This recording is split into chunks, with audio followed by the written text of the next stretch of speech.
Yun, good day mga kalapatids. Mga kalapatids, ito, linaban natin si 313. So, pangilang training na ba ng CTPR ngayon? Ayan, hindi ko alam kung pang 15 na ba o 14. Ayan. So, sinali natin si 313 doon sa pooling. So, kailangan kasi magamit natin yung wave clocking mga kalapatids, yung counter bites wave clocking kasi nga wala na si iFig yun. Kaya sinama natin si 313. So, kinarga natin kagabi. So, bitaw nila Mindanao Avenue mamaya. Ayan. So, mga kalapatids at saka si Chunli naman, kinarga natin sa club ng TFC. Sa ano naman yun, Karanglan, Nueva Ecija. So, ayan, karga lang si Chunli. So, ayan, para matrain na naman ulit. Ayan, so, yung dalawa na yun, hinabang ko ngayon. So, yung isa sa north, yung isa sa south, mga kalapatids. Kaya, napagod tayo kagabi. Ayan, dalawang club yung pinuntahan natin. Ayan, ayan. So, ayan, 640 daw yung release nung sa Karanglan eh. So, kina-Chunli. So, abang na tayo. So, sana maaga makauwi yung warrior natin na yun. Ayan, so si 313, ayan, wala pang update yung club natin. Wala pang release. So, check ko mamaya sa GC namin. So, eto, update ko lang kayo sa aking mga panlalaban sa TFC. Yung apat, ayan, 1, 2, 3, 4, ayan. So, ayan, maya-maya mga kalapatids, update ko kayo kung sino kung nakauwi na yung dalawang warrior ko na yon. Tsaka pakakainin ko na rin dito. Tsaka yung sa mga breeder dyan. Okay.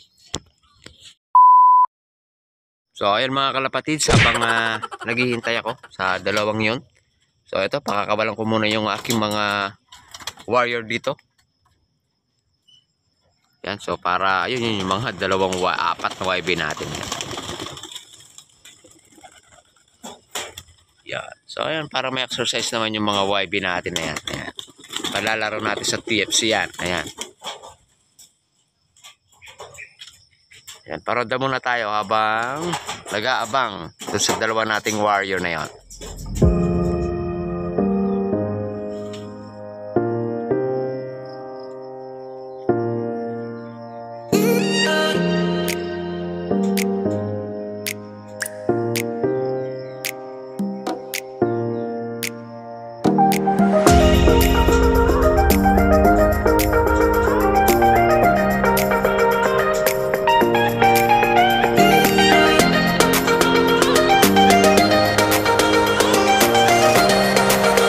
A few moments later. So ito na mga kalapatids. So yung nilaban natin sa north, si Chunli. Ito na. So galing Karanglan, Nueva Ecija. Ayan. Ito na, ito na. Pasok, pasok.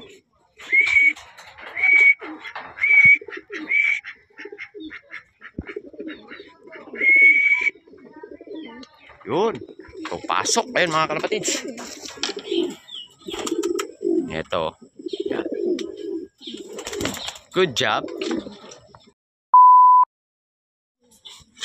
Okay mga kalapatids, ito, tamang abang na tayo kay 313.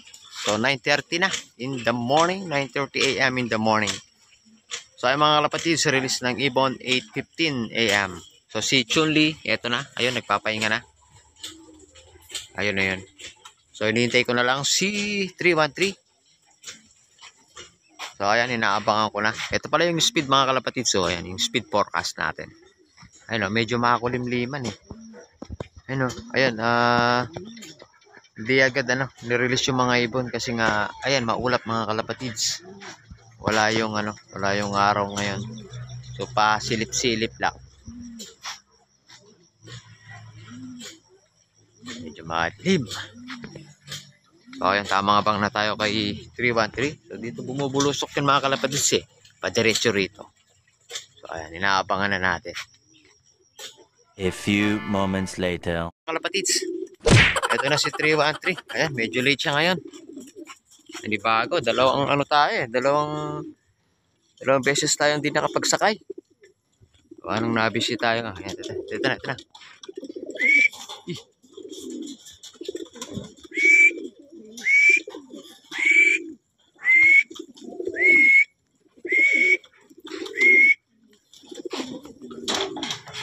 napalayo yung ibon ko mga kalapatids. Ito na, ayan na si 313. Ito. Clock muna natin. Ito na yung warrior natin mga kalapatids. Ayan, pinainom ko na.